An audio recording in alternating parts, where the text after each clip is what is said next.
Welcome to the 5:30 p.m. March 12th, 2024 CRA meeting. We do have a quorum, so I'll call this meeting to order. Would you please join me in a moment of silence?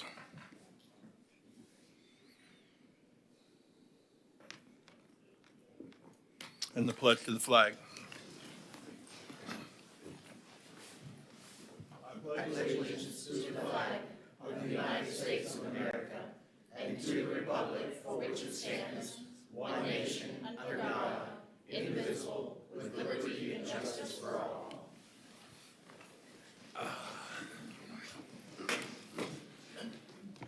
Clerk, would you please read the rules to speak?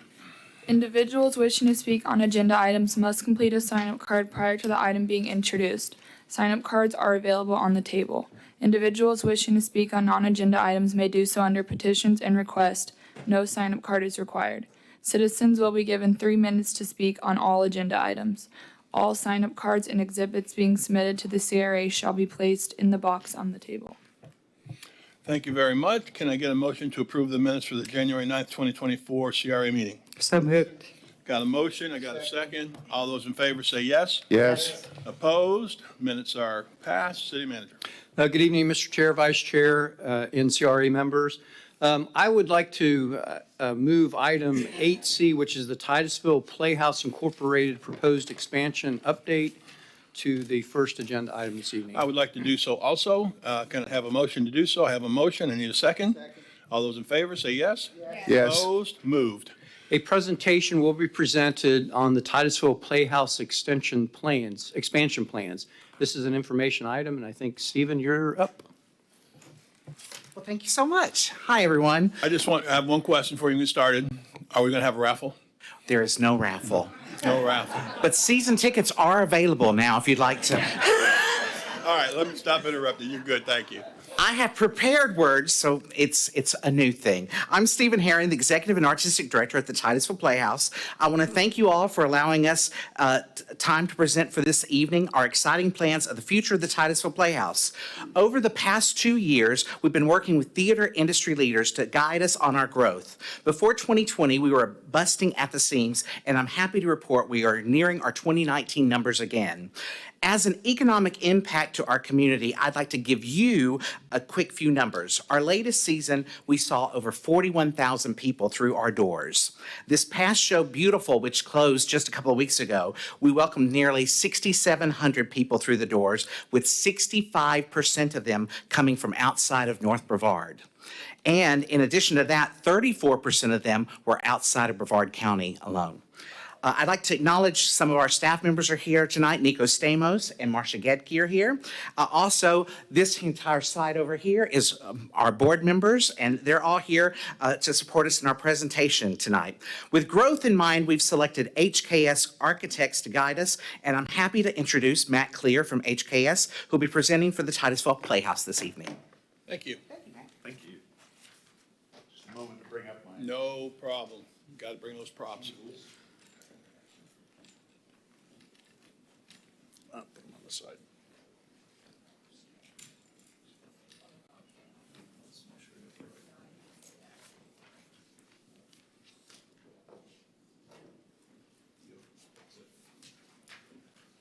Do you want me to move them, or you want them to find? Good afternoon, Mr. Mayor, members of the CRA. Thank you for inviting me through Stephen to present some new concepts, some design concepts for the Titusville Playhouse. As Stephen may have mentioned, I had a 15-year event with the Dr. Phillips Center for the Performing Arts. I was the executive architect, the lead architect over 26 consulting team members, a huge team. And over 15 years, it took that long to get it from design through to completion of the Steinmetz Hall. And just saying, I don't have 15 years left, so we've got to do something quick about this project. Man.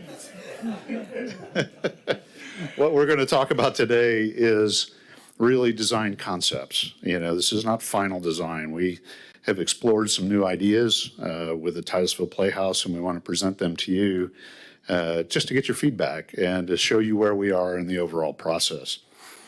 So the very first thing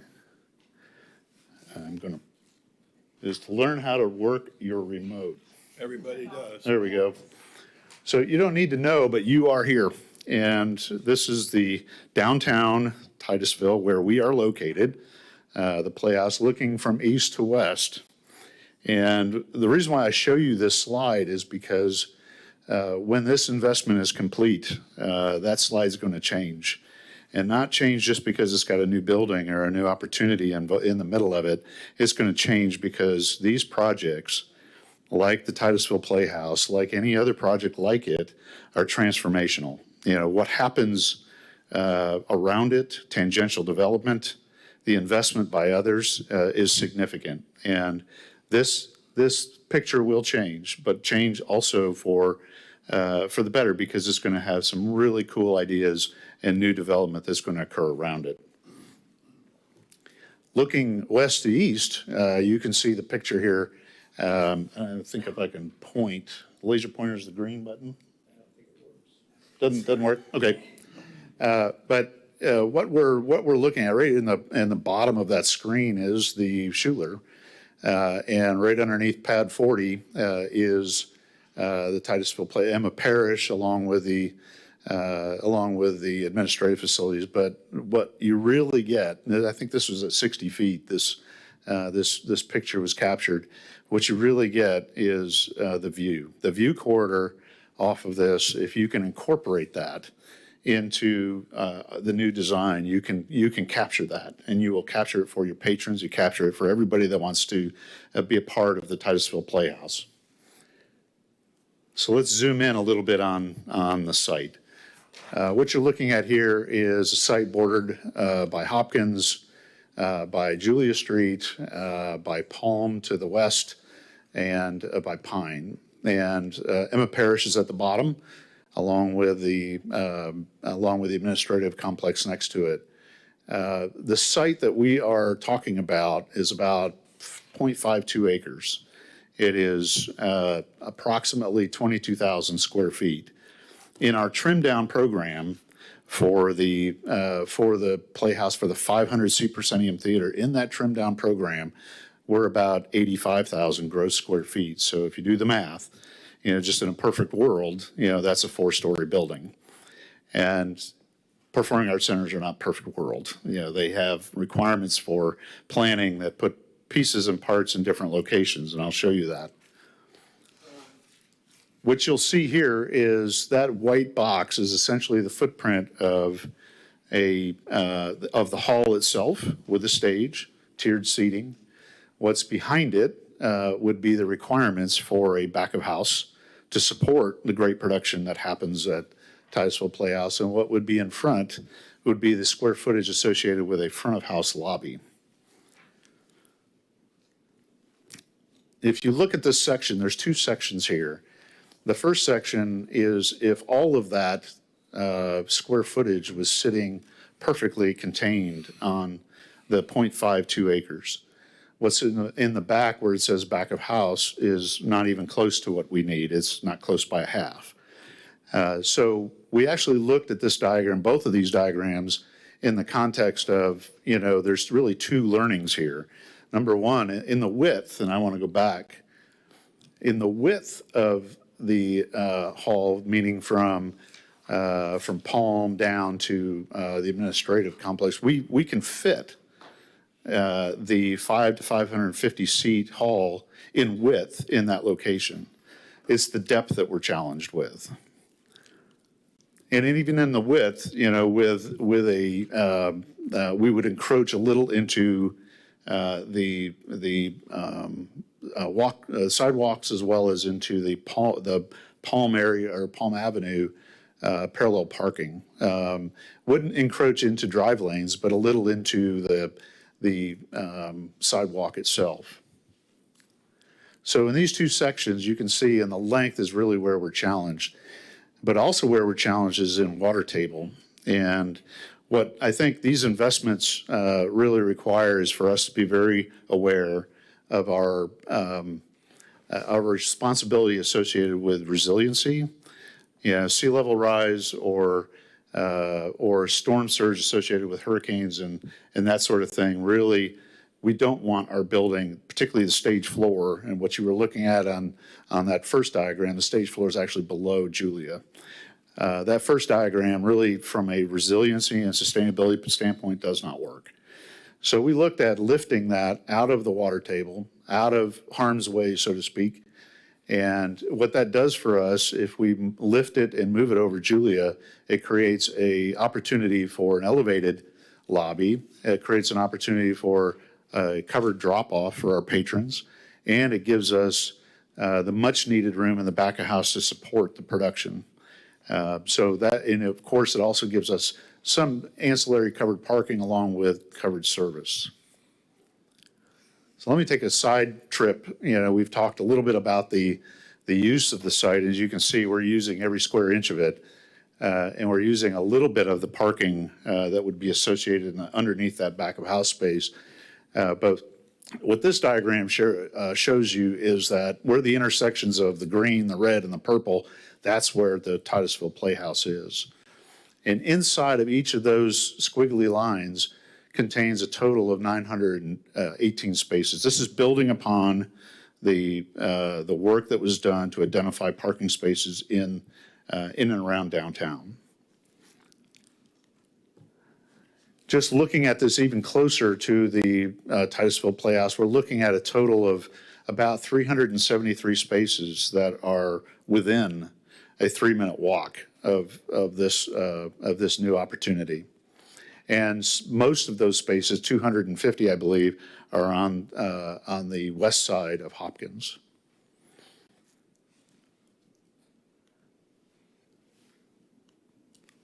Staying with the parking for just a minute, working in other jurisdictions, we have worked with a restriction of 3 seats per car. And where that number comes from is people typically go to the performance with someone. And that extra seat really represents either staff count or it represents a rideshare opportunity like Uber or Lyft that would also be contributing to bringing our patrons to the front door. So what you're looking at here is from Julia Court looking towards Emma Parish down Julia. And keep this picture in your mind for just a moment, because what we want to show you is really the opportunity for creating a performing arts corridor, if you will. I'm going to flip this around.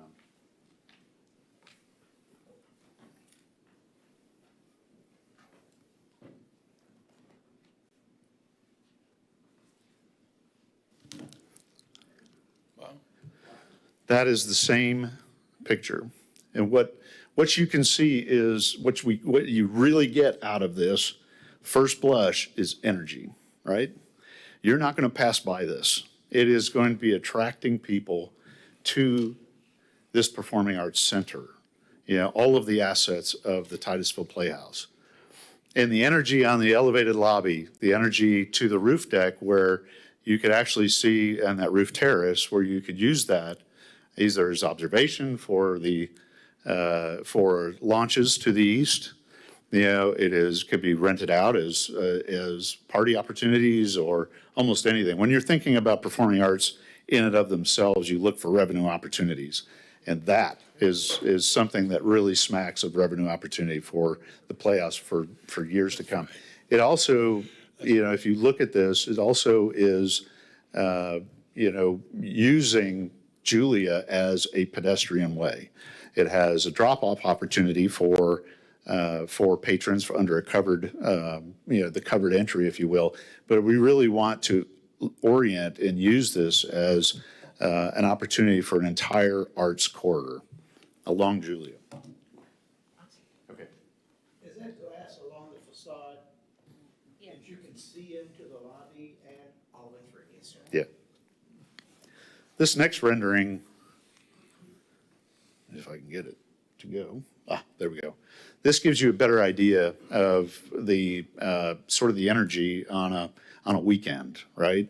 You could the entire street being blocked off for this arts quarter. You can almost see, not just performing arts, but and music included. you could also see this used for visual arts, you know. You could see this for any types of gatherings around the arts theme. And you're looking at, you know, food trucks in there, and you're looking at, you know, the activity that the draw to this, you know, is almost endless, you know, and the ceiling for it is endless, what you can really do for it. And then the nighttime looking east, you know, we symbolically took the lighting, you know, and made it similar to, you know, the track of a, you know, of a rocket going up, you know, so the lighting on the front of that lobby, you know, has the same kind of, you know, trajectory, just to, again, make that symbolic connection between what we're trying to do and what really is happening just due east of us. So these are just a few images of, we're way early in the design process. We're trying to see how to use this site in the best way for Titusville Playhouse. We're actually, you know, from a programmatic standpoint, I think the opportunities are endless. And I think it just smacks of something that, you know, I think the energy in Titusville would really benefit from. Thank you all for giving me the opportunity to present these to you, and I turn it back over to Stephen. Thank you. Very well done. Thank you. Beautiful. Thank you, Matt. We are not asking you to make a decision tonight, but we are excited to get your comments and feedback. We're also eager to start working with city staff on a development agreement that we can bring back to you for future consideration. But I'd like to leave you all with a hard copy of the design concepts that you've seen tonight, and we're all here happy to answer any and all questions. Mostly Matt. Well, first of all, the presentation was excellent. Anytime you can get a visual, that is very helpful. Secondly, I appreciate the presenter stating that, you know, this is preliminary, where, you know, sometimes you get people, okay, we want to do this next week. Now, I realize we got some birthdays coming up and we got to move fast, but I'm kidding. You'll be around a while. What are you talking about? But clearly, you know, I'd have a hard time looking at this and saying, well, you need to do something different. I mean, it looks great, but, you know, as far as the finances, the economics, all the stuff that goes with it, a lot to take in, I'm sure. Member Stokel. Yep, thank you. No, great presentation, and I appreciate the proactive. I feel like you guys thinking in the future of what we can be. Mine's more of a logistical question. With this new covering, have you guys looked into, are we allowed to do that over this particular road? When I've seen these, like in Orlando or whatnot, I feel like it's on their property and they'll have like a drive-through. Is this actually something we can do, or do we know yet? No, we can actually do that. I mean, physically, you can certainly do that. There's utilities there that need to be relocated. Okay. And I think it will probably involve certainly development agreements that would, you know, dictate how, you know, the property is conveyed to do that, which is not unlike what we did at Dr. Phillips. I mean, that sits right over top of Magnolia, and it was the same situation. Okay. In that, I think the difference here is that, you know, the requirements to do it, you know, are so incredibly important for the success of the project as a whole. And I think, you know, it also becomes a great portal for that, you know, pedestrian, you know, arts corridor, if you will, through that area. Because we're also trying to connect from a visual connection, if you will, to the Schuler, which is west of, you know, that site, if you will, along. So it's really using that as a overall sort of organizational element, and it serves multiple purposes. Yeah, and I think that's the one thing I really do appreciate about it is that pedestrian area, because I know we've talked up here about trying to get more walkability and closing down for street parties, and it's hard to do on the main road, but if we can create that over back in the Juliet area and have some movement there and parties there, All the way to the railroad tracks. Oh, boy. Yes, Yeah. yes. yeah, that would be nice. So, okay, thank Make it you. a Festival Street. Yeah, correct. Member Aker. I'm sorry, apologize for being a little late. Two concerns would be, you know, number one, parking, which I know you addressed, but we would have to fully address that because you're talking a big impact into the downtown. You're probably doubling the stress on the parking that's already there. And of course, stormwater. And did I miss the stormwater? You didn't miss stormwater. Stormwater is a concern. We're looking at a couple of options. The very first option would be considering potentially a vault in the service area that's in that back of house section. Underneath? Kind of underneath that covered parking, you mean? Yes, correct, underneath there. So that's one area, but I think also incorporating sustainability initiatives, green roof, to mitigate the amount of stormwater that might be, incurred by that development, I I didn't know think. you could do that. Pardon me? I didn't know you could do that. And You could with- and with- You own the property to the south, those two buildings to the south already? Yes. Wow. Yeah. Yes, correct. And then regarding parking, what's great about these facilities in every location they're developed is that the need for parking usually occurs after 6 PM, after businesses are closed. So you're taking advantage of resident parking, capacity that exists, throughout the perimeter of where this building would be. And that's kind of how we approached it. And it's not unusual to, every art center I've been involved in. They don't like to, because again, for philanthropy reasons, it's hard to raise money for a parking garage. So, we don't typically try to focus in that direction. We try to focus to the art center itself. Do you And- have any land that can be dedicated to parking? He's Just asking north if you of have- where you are now? We do not. We've had some preliminary conversations about vehicles going to the government lot and like shuttling people back and forth if we needed to do that. And Right. I mean, we think there's options to bring to the table. Of course, all of this would be addressed in the development agreement as we develop further and further. Yeah. So what comes of the old playhouse? It's still there. It still has programming. Is it open for civic use, for dance recitals and Oh, stuff like yes, that? of course. Although they're going to want to be in the new building. But Yeah, but you're going to be using that all the time. But our concept really, our education program has not been able to grow and prosper because there's no place for the kids to put on the shows. So the Emma Parish, which is currently, we would probably put 3 or 4 productions that we produce, and then the rest of the time would be part of the education program use, and really make that the education home, which is pretty exciting. This just blows me away. You think bigger than anybody I've ever met. Yeah, good call. You done, sir? Member Nelson? I'm with Greg. I'm blown away. It's beautiful. I feel like I'm uptown, you know? It does remind me of Dr. Phillips. But one of the things that we have said, and I just said to the mayor, every time we have an event, we have to go to Indian River Preserve. And it would be cool to have something of our own Correct. where we could have events. And I like it. And I really like the idea of pedestrian walkway. So, good luck. Thank you. Yeah, absolutely. I just saw Member Cole pop up with a thing. I'm reading it. The tough part's always in the details, and I think that we've already seen that even in the presentation. I can't imagine anybody looking at this and not saying, wow. I mean, just incredible. And again, they're talking about being blown away. It's like, I didn't expect to see all of this. I thought this would look cool, move this.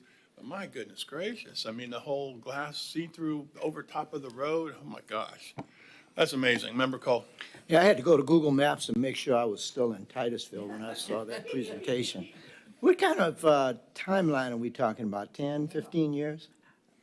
Let's hope more 5, 7. Well, I might still be here. I am, as everyone else has alluded to, I am completely blown away with this, and I love it. Yeah. I really love it, man. Okay. Any other comments, questions? I see none. I can only take my hat off to you on the presentation, the vision. Obviously, you got to have a vision before the presentation, and that's where it all starts. And that's beyond anything I I never would have thought I'd be seeing this kind of presentation. Great. Thank you so Outstanding. much. Outstanding. Thank you guys very much. Appreciate the board being here. Appreciate the support that you guys do. Appreciate what you do now with what you have. I said about another organization recently, and it hits me with you guys. You guys do more with less than any group I've ever seen. Just imagine. Yeah, imagine, more. So my granddaughter says all the time, more. Hey, Yeah. We're going to take a short recess because all you guys are, I'm sure, not going to want to stay here. And I think some of our folks, I think, want to have a little interaction. So we'll take a 5-minute break.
before I do that, let me make sure I know where we're at here. All right, call this meeting back to order. City Manager. Yeah, Mayor, I'd just like to remind, you and I have had a conversation about Carole King of beautiful, and I think both of us and many of us went back and saw it twice. 'Cause It's was just so incredible good. what, again, they Yeah. do more with less. I just can't believe what I see on that stage. Yep. I couldn't get second tickets the second I time. did. I got a second. You got it? I got a second. No. You pulled rank? No. Did you pull rank? And I was upstairs. Somebody done you on the front Yeah, row. kill me. Hey, Mayor, when you zoom in on that picture that shows the glass and the people stand on the other side, you're going to recognize yourself. Was that my first time or my second time? Hey, just for the record, I went and saw Margaritaville 3 times. So I love that stuff. All right, City Manager. We're back to new business item 8A, which is the FY23 City of Titusville Community Development Agency Annual Report. Florida statutes requires that each community redevelopment agency to file an annual report of its activities and a complete financial statement for the preceding year. The attachment is in your presentation is in your packet. Staff is here to provide you information about it. And our recommendation is that you approve the FY23 annual report for the Titusville Community Redevelopment Agency and approve the transmittal of the report to the CRA creating the municipality, the City of Titusville, to meet the 31 March deadline. After the financial audit information has been completed, it will be added to the report, posted as required by Florida statutes, and courtesy copies will be sent to the taxing authorities in the county. Sue is here and Brad to provide the presentation and answer questions that you may have. Very good. Presentation, sir and ma'am. You have in your packet a 50-some-odd page report of the annual report that is required by Chapter 163.371 of the Florida statute. We file this annual report and complete the financial statement for the preceding year. The report includes all the financial information and all of the information that is required by statute of 163.371. You'll notice on a lot of them down below, you'll see the 5 points of everything that needs to be included. I'd like to point out to you, another one of them is the agency needs to be pointed out that the CRA agency has achieved the goals for the past year. And it was a pleasure actually compiling this together because your goals actually changed last year in your plan. And it was very interesting to see how those goals were being met already at this time. So I commend you. And I'm here for any questions. This will come back to you in April. Okay, so obviously transmittal is just that, transmittal. Correct. All right, questions, comments? I see none. Call the cards. 1 card, Stan Johnston. Thank you, sir. Appreciate that. Motion? Move to approve the fiscal year 2023 annual report for the City of Titusville CRA. Second. And approve the transmittal, of the report to the CRA's creating municipality, City of Titusville, to meet the March 31st deadline. Second. I have a motion from Member Nelson, a second from Member Cole. Roll call vote. Member Aker? Yes. Member Cole? Yes. Member Nelson? Yes. Chairman Diesel? Yes. Vice Chair Robinson? Yes. Member Ball? Yes. Member Stokel? Yes. And we will have that done. I appreciate that. City Manager. On to item 8B, which is the downtown business directory kiosks. The Community Redevelopment Agency Board directed staff on 13 December 2023 to research signs and costs to replace existing static downtown business directory kiosks with digital signs in the same conceptual design that was recently approved by the City Council. We're here to give you a quick presentation on it, but the approximate cost for 2 signs is $21,000. And Sue's here to answer any questions that you may have about the kiosk and your discussion. Thank you. Good evening again. A lot of research was gone into this when we were directed to research them. First, we wanted to confirm that they were within the scope of work. that was negotiated with Don Bell Signs. These were included within the scope of work. We went out to look at them on several occasions.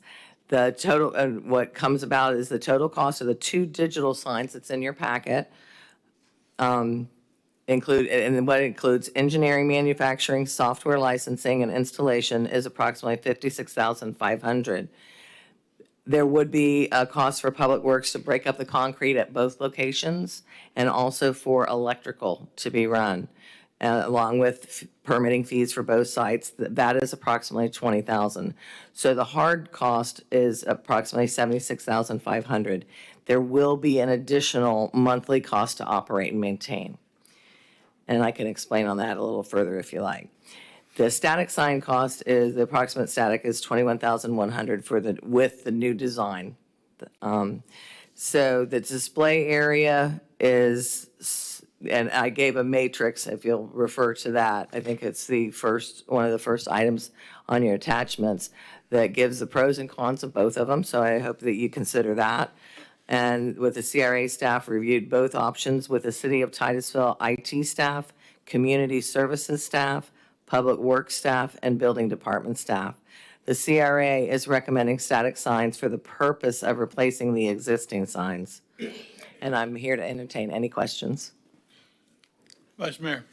Yes, I understand. If we were within 2 years of the Performing Art Theater coming to downtown Titusville, I would suggest kind of upgrading the kiosk.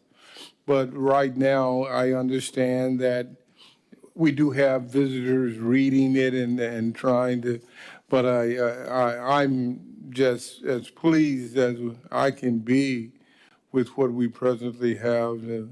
If rain is beginning to change the coloring or something like that, but let us stay, my recommendation is we stay kind of where we are for now, because with where it's located and those really nice canvases over, I think it's a great look for our downtown presently. Member Stokel. Yep. What is the monthly maintenance cost on the digital ones? That's going to depend. Currently, with the cellular and the electric, we're looking at approximately $250. That's a guesstimate. Is that similar to our welcome sign out front of City Hall? That I don't know, because it's a different kind of sign with a different company. That was with another purchaser. What will happen is what you do with this. This has the capability, this LG has the capability to live stream. For the purpose, the reason why staff indicated recommending static is because we're replacing a directory sign. This has much, much more capability, which will involve other staff, which is why staff spoke with community relations, IT, and all those other departments. So if the sign were utilized for other purposes other than a directory, which it can be, then there would be additional costs for staff, as indicated in the bullet points. And I don't think was looking for live stream. I think what I was thinking, because I do prefer the digital ones, I was hoping that, and if like just Googling, you can see kind of how they have the colorful maps, that somebody can click on like almost an app and click on events, and it could list events. Click on restaurants, you could have a list of your restaurants. Click on trails, you can see where all the trails are, entertainment. That was my hope. I do appreciate the current map structure. I think it's useful. You can only show one thing at a time, which would be, but I just feel like as we are progressing, I would like to see, if not this year, I don't know. I'm in favor of the digital ones. I know I might be the minority here, but I just feel like we are finally getting, in my opinion, some movement in our downtown. We have restaurants that are staying, restaurants that are thriving. We see what the Titusville Playhouse is hoping to do. I feel like this would make an impact. I would hope that businesses would be on board and see that we're making the investment as a city to try to help them and support them how we can to get us there. So That's my opinion. Can I respond to that, please? Please. And I understand exactly where you're coming from. Staff asked that question of different companies, and basically Don Bell. The interactive ones, a lot of companies are not happy or pleased with their performance and don't want to put their names behind the interactive ones yet. So again, I think it's, like you said, maybe a timing issue. Member Cole? While I agree with both Member Stokel and Vice Mayor Robinson, although they have differing views, the static sign is approximately 2.5 to 3 times. I mean, the digital sign is about 3 times as much. And we could always, if we stuck with the static, we could always put a code on there, because everybody has a cell phone, and you can go to a site that would direct you to something else. And as Vice Mayor Robinson stated, if the Performing Arts Center was there, I could probably be in favor of doing it, but I think I'm old school and I'm still with the static with a barcode on it. Member Ball? Yeah, I see the merits of both, and I think as a person that's obviously very oriented towards the theatrical presentation of things, I was drawn to the idea of, what could you do with a digital sign? I hadn't even thought about it as much detail as you raised, and those are really good points Member Stokel raises there. I also found myself thinking that on the static sign, if the primary purpose is for wayfinding, for people to stop, look at it, absorb it, try to figure out where they are in the downtown and where to go, something that was rapidly changing would inhibit that. I've been in situations like that and bring the map back. I'm not done. I want to try to find where I'm at. So in that case, a static has greater advantage. I don't like the way that the current ones are laid out. I think they're hard to read and they don't really get you. So I would hope we would get a chance to maybe take a glance at what the proposed graphics and such, how a static sign is going to be an improvement over what we have. And one other question maybe you did in your research is, I'm just looking at it now, is it possible that the signs are of sufficient commonality and size that we could make a future decision to trade the static ones for an electronic one and use the same frame and the same investment in the infrastructure? I'm not sure. I'm not sure of that. I believe that the frames are a little bit different by the dimensions that I saw. But a thought is, because the digital ones are more than what we're looking for a directory sign, that if given thought and fleshed out, what else could it be used for? Because it has that live stream. And that's a whole nother issue. You good, sir? Member Nelson?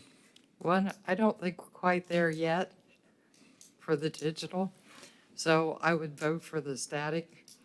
And the city manager brought a point up the other day, vandalism.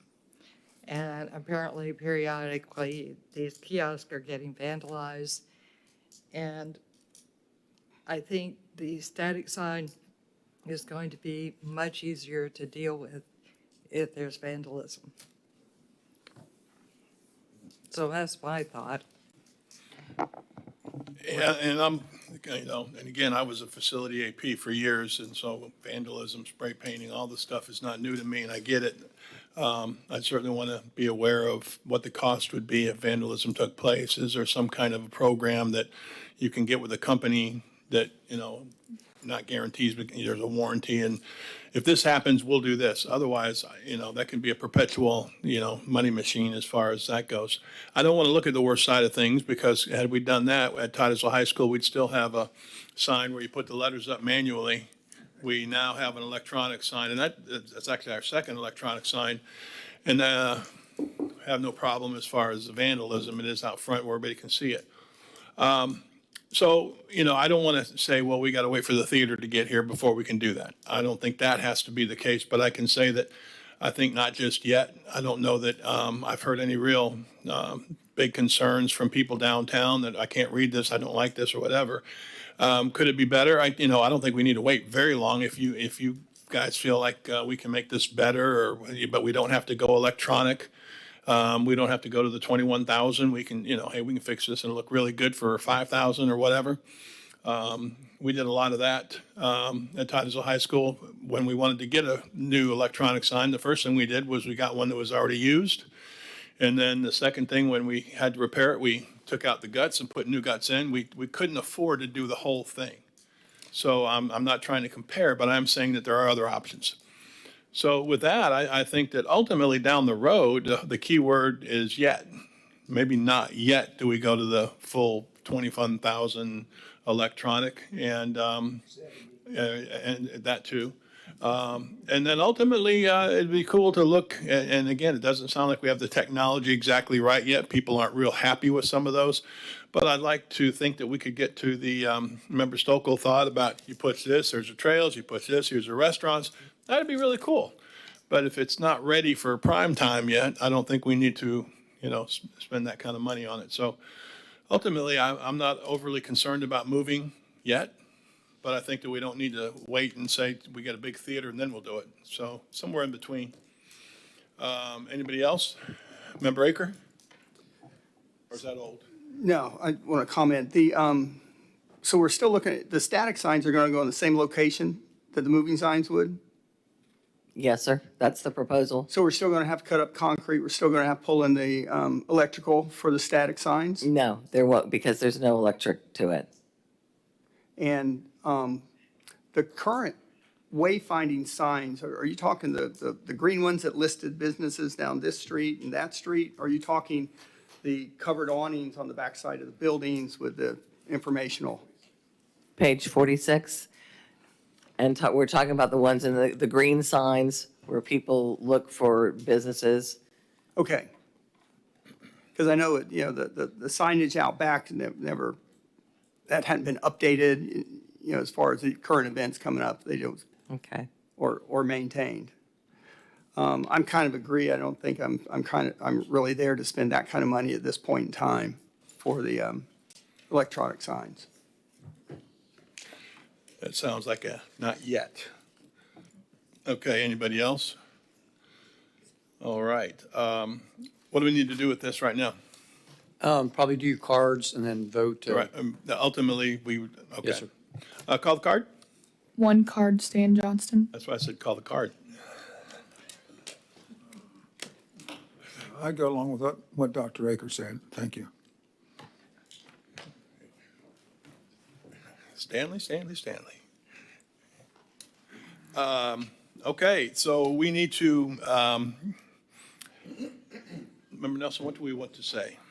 Probably move to approve the static sign for now, for the downtown wayfaring signs. Does That's that what I work? heard. That's what I heard as well. Yeah, and again, she used it, Now, I think, But now, I think she used the term first, and I wanted to grab hold of that. The term is yet. It does, I don't think anything we say here tonight is, no, we don't want that. okay, the But motion, not yet. the motion will change to not yet. Well, I'm just, no, have to do that. I'm just saying that I just want them to leave here feeling like this is just a not yet. second, I have a motion and a second. Roll call vote. And before you vote, sir, just after we get a contract and all that, we'll be coming back to you with the actual amounts. And, Right. approved Thank you contract. very much. Roll call vote. Member Cole? Yes. Member Nelson? Yes. Chairman Diestel? Yes. Vice Chair Robinson? Yes. Member Ball? yes. Member Stokel? Yes. Member Aker? Yes.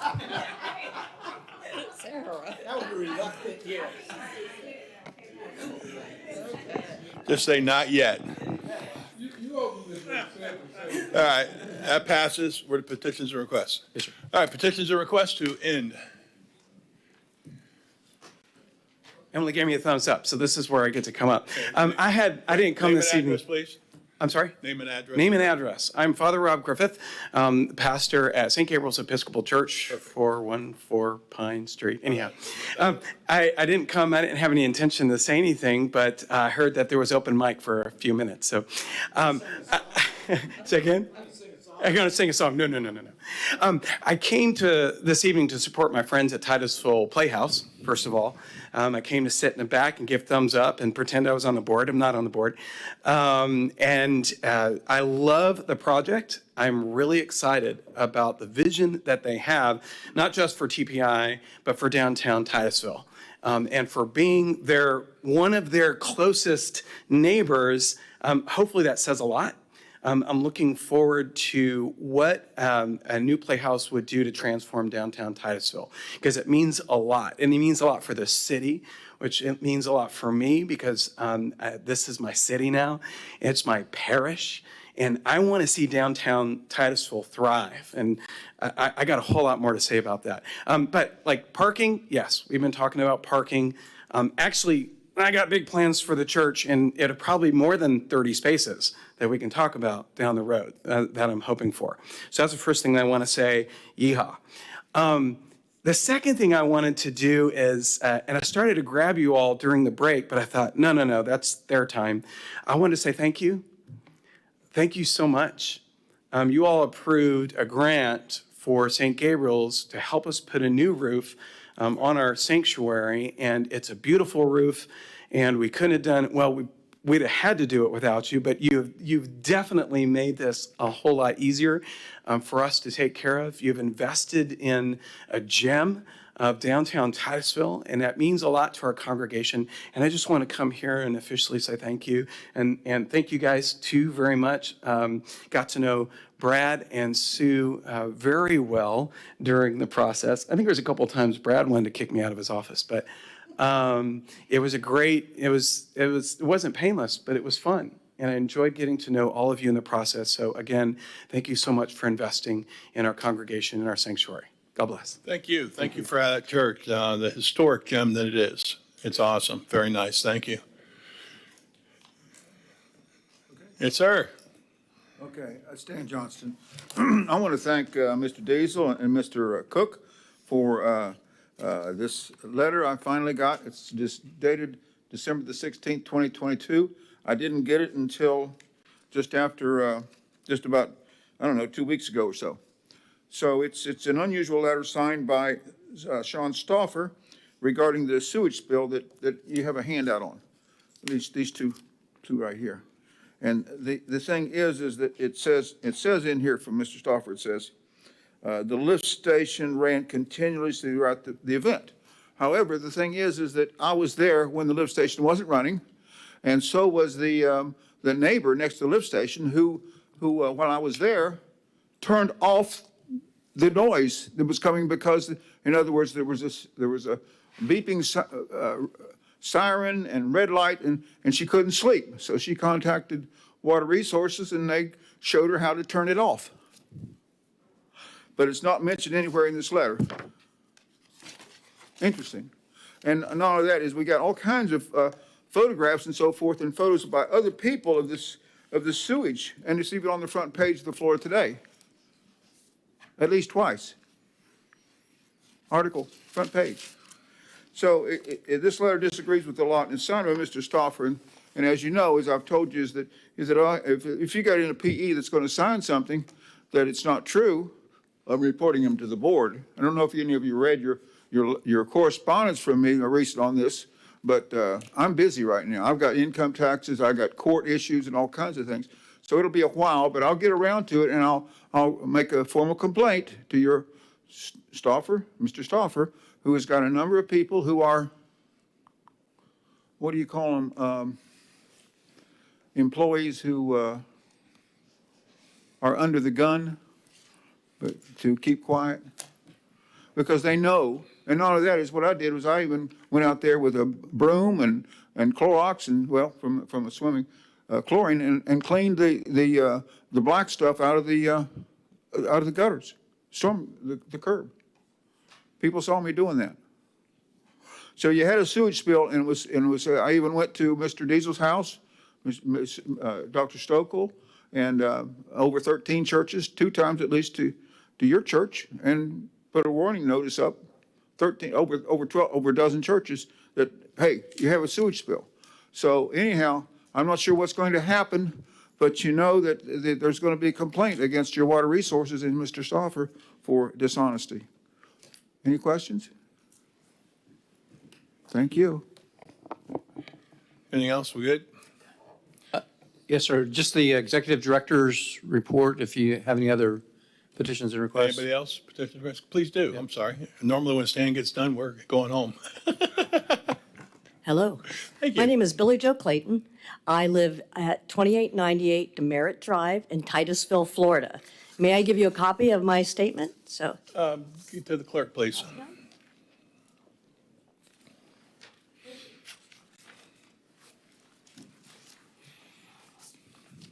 as you know, the residents of Royal Oak strongly oppose the placement of Apollo Gardens entrance along a local road. Section 1.146 of the comprehensive plan stipulates that a multifamily development must be adjacent to either a collector or an arterial street. However, Demerit Drive does not meet this requirement as it is neither a collector or an arterial street. Despite our repeated requests, the developer has yet to find a solution that aligns with the city's comprehensive plan. I live in Spanish Oaks on Demerit Drive, which is a private road on my side and a local road on the south side running through Royal Oak. For supportive housing, the developer has also failed to address another significant issue concerning Spanish Oaks. Although Apollo Gardens owns the property at 2727 Demerit Drive, ORB 1564-987 indicates a 50-foot easement area granting Spanish Oaks control over that easement. How will Apollo Gardens access Demerit Drive if there is an easement owned by Spanish Oaks? These are questions the developer has yet to answer. As negotiations proceed with Maria Hilton, it's crucial to acknowledge that the residents of Royal Oak, Spanish Oaks, and Village Square who plan to stay in their homes are not inclined to settle and are actively pursuing further legal action. Considerable time and effort has been invested in a project that contradicts the comprehensive plan and overlooks the easement issue, with 3 neighborhoods now involved. Support for relocating Apollo Gardens to Melbourne is growing. We strongly urge you to adhere to the comprehensive plan. If that proves unfeasible, relocation of Apollo Gardens is imperative. Thank you very much for your time. Well said. First I'm going to leave that alone. This is certainly not the board, the CRA board, that would do anything with this at all. The council doesn't do anything to it unless it was to come in front of us, and it's not scheduled to ever come in front of us. And thirdly, I believe it's in court. So all that said, we got nothing we can add to that. And I apologize for Stan got done. And Stan, aren't you normally last? You're always last. Never mind. So thank you. Anybody else? You guys want to go twice? No. I had something. Who's Me. something? That's me. Oh, Over here. I thought I heard it over there. No, I had mentioned this to the city manager in my briefing. I wanted to see if we could potentially get advisability from staff, especially as parking is mentioned numerous times, I think, by our board, to see if staff could look into public parking signs. So maybe visitors to the area may know of where they can park. I think we kind of know where to park if we live here, but maybe just trying to see and come back with some ideas of maybe banners or sometimes, I don't know. I just did a quick Google search on some images, and there's some cool looking signs, I think, out there that would make downtown feel more welcoming and visitors know where they can park. Where would you put those? I mean, That's where I want staff to kind of see, because Mayor, we- if I could, Please. as an example, the Julia Street parking lot has public parking signs there that says public Yeah, parking right. available. So we could take a look at potential, what the signs would look like and where we would propose to locate them. Yeah. I'll tell myself a little bit, give you an idea. Whenever I go to the play, I park at the church across the street. That wouldn't be called public parking, now would it? No, not necessarily. No. So the point I'm making though is that either, and believe me, it's always packed. Right, right. Either got church going on and nobody knows it, or they're all going to the play. And But that's kind of where I want to see what staff comes back, because I don't know either, truthfully. But I'd like to see, and as we've done parking studies, we do have plenty of parking, so I'd like to just, yeah, I show think that. that's a good idea. I just thought maybe you were going to be able to school us on, we should put one here, put one here, put one here, but we're not there yet. I don't think we're there yet. That word yet. Yes. Okay. Member Stokel, sort all I of have. a motion? I'll make that motion. I like that idea. Thank you. So, yeah. Then I'll There's your second. motion. The motion is I like that idea. For advisability to look into potentially public parking signs in our CRA area. Okay, Member Stokel has a motion, I'll second it. and Member Nelson has a second. All those in favor say yes. Yes. Opposed? Okay, we'll pass that on. Thank you. All right, now we good? All right, we're going to go back, 6:45, yeah, right? 6:45, we'll be back. Ready? Break.